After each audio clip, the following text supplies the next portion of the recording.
Bismillahirrahmanirrahim. Assalamualaikum warahmatullahi wabarakatuh. Salam, Om Swastiastu, Namo Buddhaya, salam kebajikan dan salam sejahtera untuk kita semua. Perkenalkan, nama saya Fania Reta, selaku moderator dari kelompok 5 Kat Lewin kelas 1B dari Psikologi UPI 2024 dengan dosen pengampu Ibu Isnawati Kosasih MSI. Hari ini kita akan belajar tentang teori kepribadiannya Kurt Lewin, berisi 4 topik pembahasan penting. Yang pertama, biografi yang akan dijelaskan oleh Syairah Salsabila. Yang kedua, ada struktur kepribadian yang akan dijelaskan oleh Naila Zafira dan Fania Reta. Yang ketiga, ada dinamika kepribadian yang akan dijelaskan oleh Alia Putri dan Trinatenia. Yang keempat, ada perkembangan kepribadian yang akan dijelaskan oleh Salwadwi Namayanti.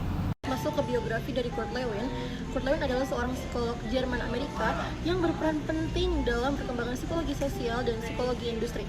Berikut ringkasan biografinya. Jadi, kehidupan awal beliau adalah lahir pada tahun 1890 pada tanggal 9 September di Mogilno, yaitu di daerah Jerman yang sekarang menjadi daerah di Polandia. Ayahnya, Leopold Lewin, adalah seorang pedagang.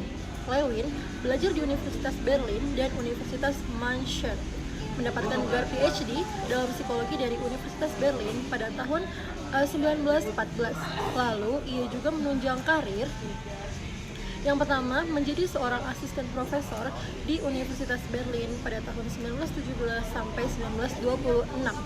Juga, ia menjadi seorang profesor psikologi di Universitas Berlin pada tahun 1926 sampai 1933. Lalu, ia pindah ke Amerika Serikat karena kebijakan Nazi pada tahun 1933. Juga ia menjadi seorang profesor psikologi di Universitas Cornell pada tahun 1933 sampai 1935.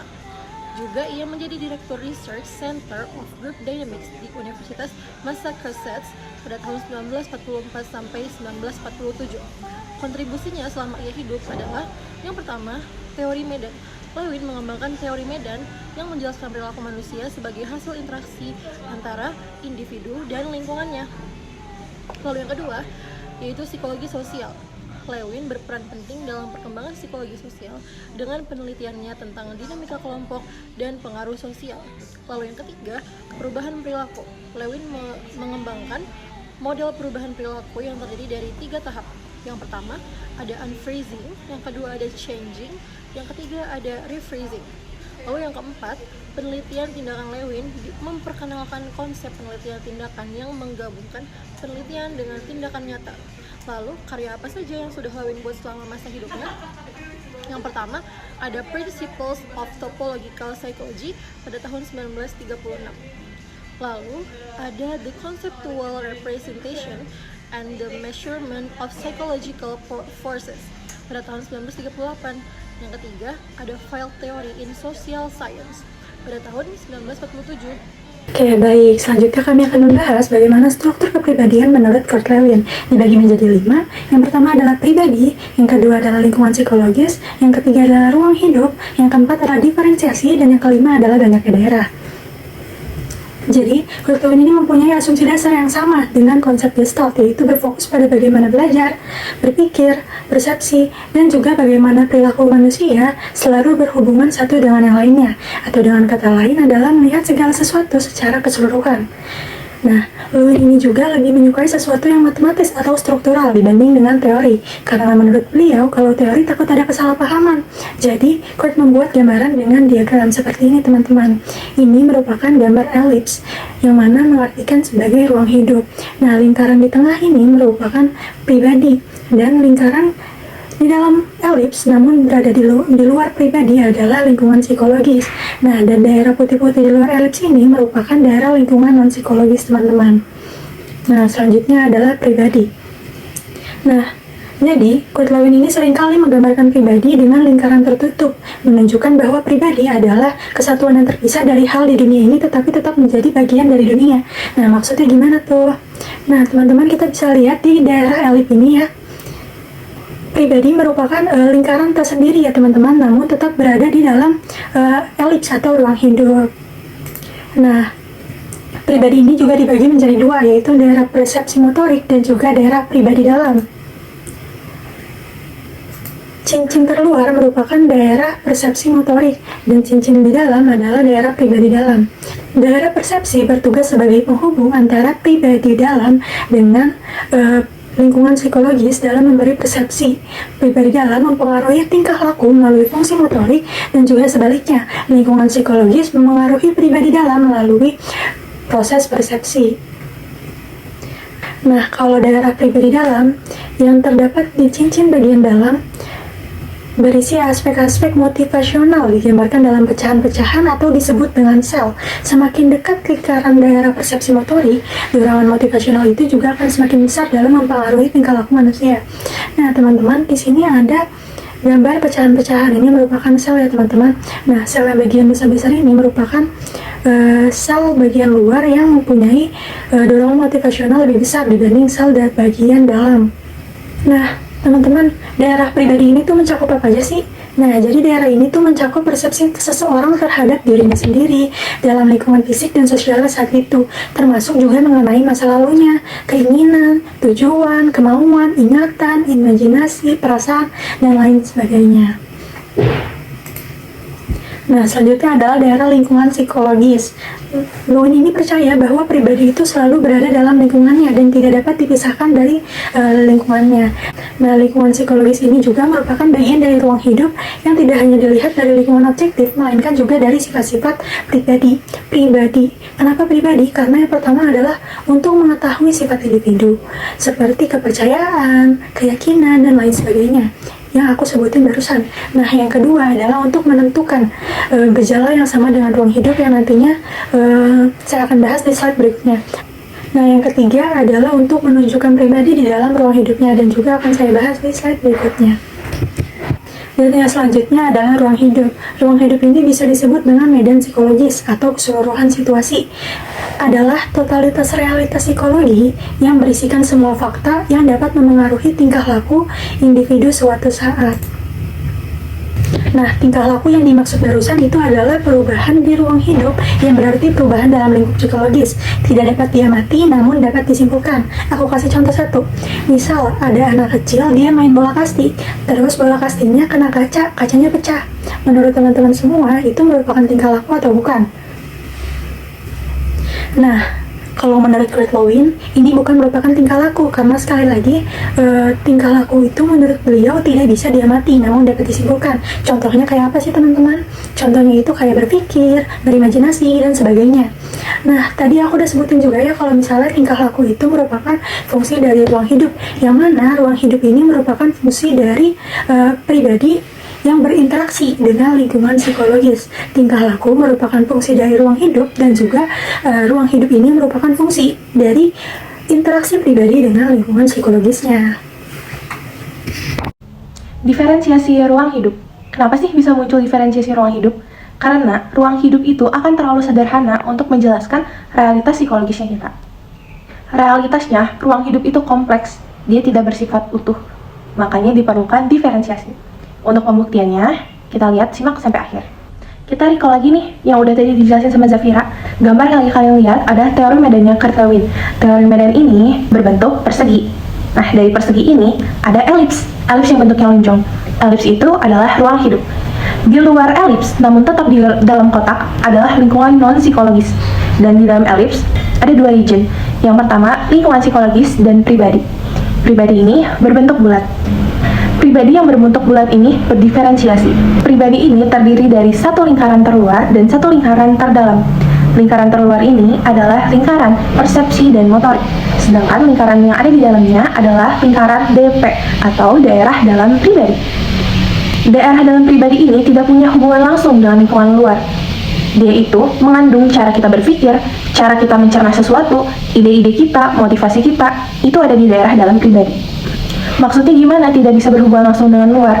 Oleh karena itu, terciptanya lingkaran terluar, persepsi dan motorik.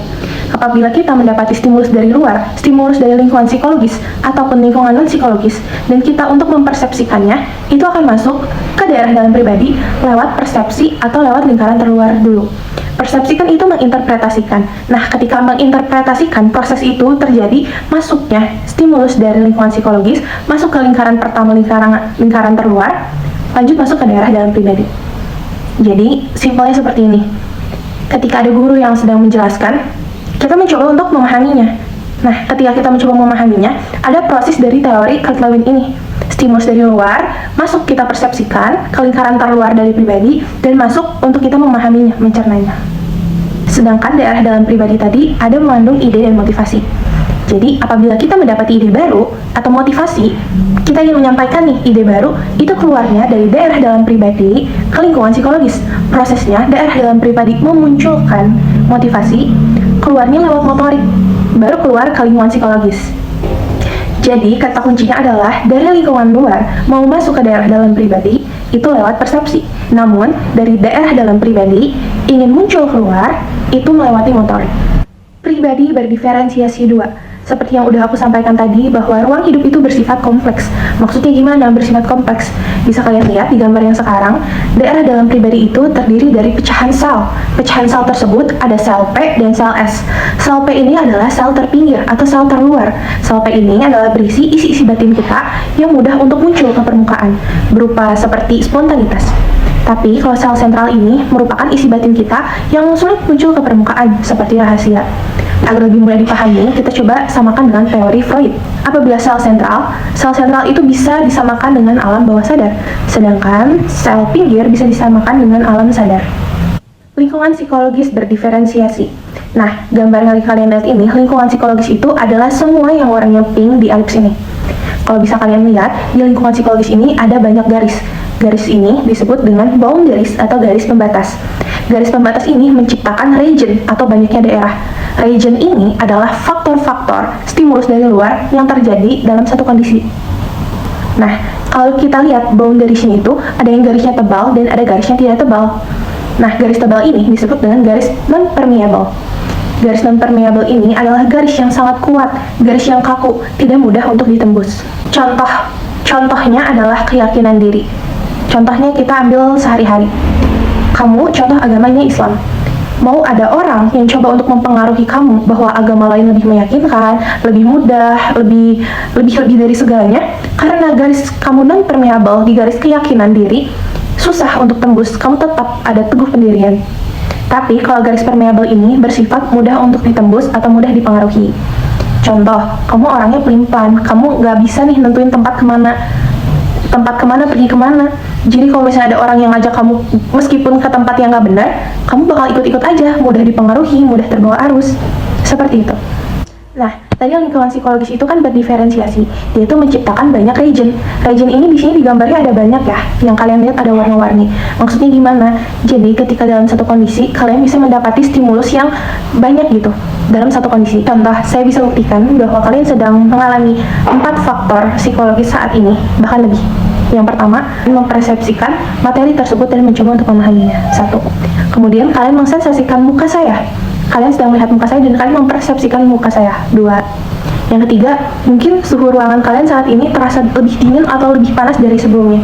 Kalian sedang mensensasikan suhu tersebut dan mempersepsikan ke otak. 3. Yang keempat, mungkin kalian dapat notifikasi dari teman kalian, dari orang tua kalian saat ini. Jadi kalian sedang mensensasikan, mempersepsikan notif tersebut. Terbukti sudah ada 4 faktor psikologis. Tapi bukan hanya itu saja, bisa jadi kalian sekarang lagi sambil duduknya kurang nyaman, itu bisa menjadi faktor psikologis juga. Jadi faktor psikologis ini tidak terbatas. Faktor psikologis ini bersifat, dia tuh terus bertambah ketika ada stimulus-stimulus yang muncul. Tadi kita bicara tentang lingkungan psikologis. Terus gimana dengan lingkungan non-psikologis? Nah, lingkungan psikologis dan non-psikologis ini tidak bersifat tetap, melainkan bisa berubah-ubah. Contoh, sekarang kamu posisinya udah kenyang. Ketika ada tukang bakso yang lewat, kamu nggak mempersepsikan apa-apa. Karena menurut kamu ya udah aku udah kenyang dan aku udah biasa aja, aku fokus belajar. Karena kamu lagi fokus nih belajar. Tapi ketika kamu sedang lapar posisinya sambil belajar, ada tukang bakso yang lewat, kamu mulai masuk mempersepsikannya bahwa wah enak tuh kalau misalnya makan bakso sekarang. Jadi dari awalnya lingkungan non-psikologis bisa pindah ke lingkungan psikologis tergantung dengan kondisi tertentu. Oleh karena itu, adanya diferensiasi ruang hidup. Karena diferensiasi ruang hidup itu bersifat kompleks dan tidak utuh. Bahwa setiap gerak atau kerja itu pasti menggunakan energi. Lewin ini memandang pribadi sebagai sistem energi. Nah, energi yang dipakai untuk kerja psikologis disebut dengan energi psikis. Energi ini tuh dilepaskan ketika sistem psikis dalam tubuh kita itu berusaha untuk mencapai keseimbangan kembali setelah sebelumnya itu terlantar pada keadaan tidak seimbang. Hal tersebut bisa terjadi karena adanya tegangan dari satu sistem ke sistem yang lain, baik itu dari luar maupun dari dalam diri. Contoh dari energi ini adalah ketika seseorang memiliki dorongan yang kuat untuk menjadi penulis, maka tingkah lakunya itu akan bergerak mengikuti tujuannya tersebut.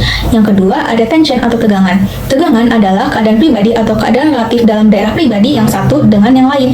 Daerah ini tuh disebut Lewin sebagai sistem. Ada dua sifat daripada tegangan, yaitu yang pertama adalah keadaan tegang pada suatu sistem ini cenderung untuk menyamakan diri dengan sistem di sekitarnya. Jadi ketika suatu sistem memiliki tegangan yang lebih tinggi karena adanya pengumpulan energi, maka dia ini akan mengalirkan energinya ke sistem yang lain yang tegangan itu lebih rendah, sehingga nantinya akan menghasilkan keseimbangan. Nah, kejadian tersebut Lewin menyebutnya sebagai sebuah proses, yaitu sesuatu yang berwujud berpikir, merasa, bertindak, mempersepsi, dan sebagainya. Contohnya itu adalah ketika seseorang mengalami sebuah masalah, maka sistem psikisnya itu akan berkumpul di daerah pikirnya. Jadi, akan menghasilkan ketegangan pada suatu sistemnya. Jadi, untuk mengurangi tegangan tersebut adalah dengan melakukan proses berpikir. Nah, setelah berhasil adanya pemerataan energi dan juga tegangan ini merata, maka individu tersebut Lewin menyebutnya sudah berada dalam keadaan yang seimbang. Contoh lainnya itu adalah ketika seorang anak mengalami peningkatan tegangan pada daerah batin pribadinya karena ia ini menginginkan mainan di toko mainan yang ia lihat. Nah, dalam hal ini ada kecenderungan untuk menyamakan ketegangan dari satu sistem yang tegangan ini lebih tinggi di wilayah mainan ke sistem yang lain. Dalam hal ini biasanya itu menyamakannya itu melalui perilaku, baik itu perilaku terbuka maupun perilaku tertutup. Perilaku terbuka itu misalnya ketika anak tersebut mulai mengumpulkan uang, dan ketika uang ini sudah terkumpul, ia akan kembali ke toko mainan untuk membeli mainan yang diinginkan sebelumnya. Nah, untuk perilaku tertutupnya ini adalah ketika anak tersebut menampilkan emosi, karena dengan menampilkan emosi ini juga dapat menyamakan tegangan. Sifat yang kedua itu ada bagaimana tegangan itu merata tergantung pada kuat atau lemahnya batas antara sistem-sistem tersebut. Nah, dapat kita lihat pada gambar berikut, yaitu bulat terdapat wilayah 1, 2, 3, hingga 5. Nah, wilayah 1 dan 4 itu adalah wilayah yang sistemnya itu memiliki tegangan lebih tinggi dibandingkan wilayah 2, 3, dan juga 5. Jadi ketika wilayah 1 yang tegangan ini lebih tinggi ingin mengalirkan energinya ke wilayah yang sistemnya ini tegangan lebih rendah, dia ini akan mengalirkan ke wilayah 2. Kenapa tidak ke wilayah 3? Karena wilayah 2 ini batasnya itu lebih tipis dan juga lebih lemah, sedangkan wilayah 3 ini batas dengan wilayah satunya itu lebih tebal dan juga lebih kuat. Kenapa tidak ke 4? Karena wilayah 4 ini juga sama memiliki tegangan yang lebih tinggi. Dan kenapa tidak ke 5? Karena jaraknya jauh, jadi kemungkinan untuk mendapat energi dari wilayah satunya ini cukup kecil. Nah, dalam hal ini Lewin menggunakan istilah rigidity dan juga fluidity. Rigidity itu berarti kaku dan tidak bisa ditembus. Misalnya ketika kita merasa lapar tetapi kita sedang berada di kelas, jadi kita tidak bisa makan. Lalu untuk fluidity ini adalah batas yang bisa langsung ditembus. Misalnya ketika seseorang sedang mengerjakan tugas tetapi kondisi fisiknya ini atau tubuhnya ini sedang lelah, maka ia pun akan tertidur. Dalam hal ini sistem pertama yaitu mengerjakan tugas akan mengalirkan energinya ke sistem yang lain, yaitu tidur. Jadi nanti akan menghasilkan tegangan dalam dirinya. Lalu ada need atau kebutuhan. Kebutuhan adalah keadaan atau sifat pribadi yang menyebabkan peningkatan tegangan atau pelepasan energi. Kebutuhan ini tuh dapat dibangkitkan oleh 3 hal. Yang pertama itu adalah keinginan fisiologis seperti keingin makan, minum, seks, dan lain sebagainya. Lalu yang kedua ini keinginan akan sesuatu seperti keinginan untuk memiliki baju baru, membeli mobil baru, dan juga keinginan untuk memiliki pacar. Dan yang ketiga ini adalah keinginan untuk mengerjakan sesuatu. Misalnya kita sebagai mahasiswa tentunya memiliki banyak tugas yang diberikan oleh dosen sehingga ada kemauan atau keinginan untuk mengerjakan tugas-tugas tersebut. Nah, yang kemudian ada valensi. Valensi adalah pengertian dipakai oleh Lewin untuk menggambarkan sifat lingkungan psikologis, yaitu nilai lingkungan psikologis bagi pribadi. Nah, nilai tersebut terdiri dari 2 daerah, yaitu daerah positif dan juga negatif. Valensi dapat dikatakan positif apabila dia ini menyebabkan menurunnya atau menghilangnya tegangan ketika pribadi itu mendekati daerah tersebut, dan menyebabkan meningkatnya tegangan apabila pribadi gagal atau terhambat menuju daerah tersebut. Contohnya itu adalah makanan bagi orang yang lapar. Lalu ada valensi negatif. Valensi negatif itu adalah sesuatu yang menyebabkan meningkatnya tegangan apabila pribadi mendekati wilayah tersebut atau daerah tersebut, dan menyebabkan menurunnya atau menghilangnya tegangan apabila pribadi tidak mendekati daerah tersebut. Contohnya itu adalah anjing bagi orang yang takut dengan anjing. Selanjutnya, kita akan membahas force atau vektor. Lewin mempercayai bahwa suatu gerakan akan terjadi apabila ada kekuatan yang cukup besar untuk mendorong pribadi. Nah, kekuatan yang mendorong pribadi untuk bergerak dalam lingkungan psikologis disebut sebagai vektor. Kekuatan ini akan berkoordinasi dengan kebutuhan di dalam diri kita. Menurut Lewin, kekuatan memiliki 3 sifat yang digambarkan oleh vektor. Yang pertama, arah kekuatan digambarkan dengan arahnya vektor. Yang kedua, besar kecil kekuatan digambarkan dengan panjang pendeknya vektor. Dan yang ketiga, titik tangkap kekuatan digambarkan dengan tempat anak panah vektor. Lewin berpendapat bahwa arah dan kekuatan vektor adalah fungsi dari valensi positif dan negatif. Jika suatu region memiliki valensi yang positif, maka vektor yang mengarahkan ke region tersebut akan mengenai lingkaran pribadi. Jika region memiliki valensi yang negatif, maka vektor yang mengenai lingkaran pribadi akan mendorong orang untuk menjauhi region tersebut. Nah, bagaimana jika ada beberapa region yang bervalensi positif yang mengenai seseorang? Maka hasil gerakannya merupakan jumlah dari semua vektor. Situasi tersebut seringkali memunculkan konflik. Konflik sendiri adalah situasi di mana seseorang menerima kekuatan-kekuatan yang memiliki besar yang sama, namun arahnya berlawanan. Selanjutnya adalah lokomosi. Lokomosi merupakan perpindahan lingkaran pribadi. Bentuknya bisa berupa gerak fisik atau perubahan fokus perhatian atau atensi. Nah, mari kita bahas contoh konkret sebagai ilustrasinya. Misal, ada seorang anak yang melewati toko permen. Kemudian muncul keinginan di dalam dirinya untuk membeli permen tersebut. Maka toko permen tersebut akan memiliki valensi yang positif, di mana untuk mereduksi tegangan atau kebutuhan di dalam dirinya, anak tersebut harus pergi ke toko permen tersebut dan membeli permen. Nah, kemungkinan pertama, jika ia memiliki uang, maka ia akan langsung pergi ke toko tersebut. Namun, bagaimana jika ia tidak memiliki uang? Jika anak tersebut tidak memiliki uang, maka batas antara anak dan toko permen tersebut menjadi non-permeable atau tidak dapat ditembus. Nah, ada kemungkinan kedua, misal di dalam lingkungan psikologis tersebut, terdapat sosok ayahnya yang ingin memberikan uang kepada anak tersebut. Maka, ayah akan memiliki region yang bervalensi positif, di mana vektor akan mendorong anak tersebut untuk mendekati ayahnya terlebih dahulu, kemudian ia akan melanjutkan perjalanannya ke toko permen. Kemungkinan ketiga, di dalam lingkungan psikologis tersebut, ayahnya hadir namun ia tidak ingin memberikan uang kepada anak tersebut. Lalu, ada temannya yang ingin meminjamkan uang kepada sosok anak tersebut. Maka, di dalam kasus ini, ayah akan memiliki valensi yang negatif dan temannya akan memiliki region yang bervalensi positif. Yang terjadi, vektor akan mendorong anak menjauhi region ayah yang memiliki valensi negatif, lalu mendorong anak mendekati region temannya yang memiliki valensi positif. Kemudian, anak akan melanjutkan perjalanannya dari temannya ke toko permen untuk mengurangi tegangan di dalam dirinya. Lewin berpendapat bahwa lingkungan psikologis adalah konsep yang sangat mudah berubah. Nah, inti belajar dan pemecahan masalah ini terletak dalam pengubahan struktur. Dinamika dalam lingkungan ini dapat berubah dengan 3 cara. Yang pertama adalah perubahan valensi. Region bisa berubah secara kuantitatif valensinya, misal dari yang positif menjadi semakin positif atau negatif menjadi semakin negatif. Region juga bisa berubah secara kualitatif, dari yang positif menjadi negatif dan sebaliknya. Yang kedua adalah perubahan vektor. Vektor mungkin dapat berubah dari segi kekuatan dan arahnya. Dan yang terakhir, yang ketiga adalah perubahan boundaries. Boundaries ini mungkin bisa menjadi semakin permeable atau semakin non-permeable. Nah, apa sih tujuan dari seluruh proses psikologis tadi? Menurut Lewin, dalam sistem reduksi tegangan, tujuan dari proses psikologis adalah mempertahankan pribadi dalam keadaan seimbang. Nah, caranya adalah melalui lokomosi dalam lingkungan psikologis tadi, yaitu memindahkan pribadi ke region tempat objek yang memiliki valensi positif. Nah, jika region yang kita inginkan tadi memiliki boundaries yang bersifat non-permeable, tegangan dapat tetap kita kurangi loh melalui lokomosi pengganti. Lokomosi pengganti ini kita berpindah ke region yang dapat memberi kepuasan lain. Contohnya, ketika kita sedang marah namun kita tidak dapat mengekspresikannya. Marah yang tidak dapat diekspresikan tersebut dapat diganti dengan kepuasan menghabiskan energi fisik dengan bekerja keras. Akhirnya, tegangan dapat tetap dikurangi dengan melakukan lokomosi imajinatif. Lewin menjelaskan dalam sistem yang kompleks menjadi seimbang bukan berarti menghilangkan tegangan, tetapi kita memperoleh keseimbangan dari tegangan internal. Jadi, tujuan utama dari perkembangan psikologis adalah menciptakan semacam struktur internal yang menjamin keseimbangan psikologis, bukan untuk menghilangkan tegangan. Selanjutnya ada perkembangan kepribadian. Menurut Lewin, perkembangan adalah sesuatu yang konkret dan kontinu. Konsep-konsep seperti diferensiasi, organisasi, dan integrasi lebih berguna dalam menggambarkan perubahan tingkah laku. Hakikat perkembangan itu menurut Lewin adalah perubahan tingkah laku atau behavioral change. Yang pertama ada perubahan tingkah laku. Menurut Lewin, sejumlah perubahan tingkah laku yang penting terjadi sepanjang perkembangan. Semakin bertumbuh orang, semakin bebas bergerak, dan orientasi waktu semakin luas. Tingkah laku menjadi semakin terorganisir, hierarkis, realistis, dan efektif. Yang pertama ada organisasi. Bertambahnya usia membuat orang semakin sadar pentingnya perorganisasian. Misalnya, anak-anak dapat mempertahankan hubungannya dengan beberapa temannya waktu itu. Semakin dewasa, mereka akan berinteraksi dan semakin banyak orang dalam berbagai kelompok. Yang kedua ada hierarki. Tingkah laku menjadi hierarkis. Anak-anak bermain untuk memperoleh kepuasan dari permainan itu. Semakin dewasa, mereka memakai permainan sebagai instrumen untuk memperoleh kepuasan bersaing dengan teman lain. Dan bersaing menjadi instrumen untuk memacu diri berguna mencapai tujuan. Yang ketiga ada realitas. Sesudah kemasakan dicapai, kemampuan kita untuk membedakan realitas dengan fantasi meningkat. Meningkatnya realisme, persepsi lebih dikenali pada area hubungan sosial. Misalnya, anak lain mungkin melihat tingkah laku orang lain sesuai dengan keinginan dan kebutuhannya. Yang keempat, ada efektif. Kemasakan juga membuat tingkah laku menjadi semakin ekonomis. Orang berusaha untuk memperoleh hasil maksimal dengan usaha yang minimal. Selanjutnya yang kedua ada diferensiasi dan integrasi. Diferensiasi menjadi salah satu konsep kunci Lewin untuk menjelaskan peningkatan variasi tingkah laku.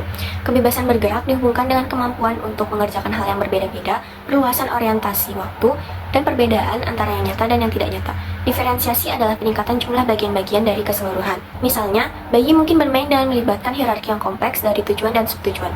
Boneka itu diajak bicara sebagai rasa fantasi, atau digendong sebagai rasa kasih sayang, atau dimutilasi sebagai rasa ingin tahu. Semuanya itu ada kebutuhan semu untuk diperhatikan oleh orang tua.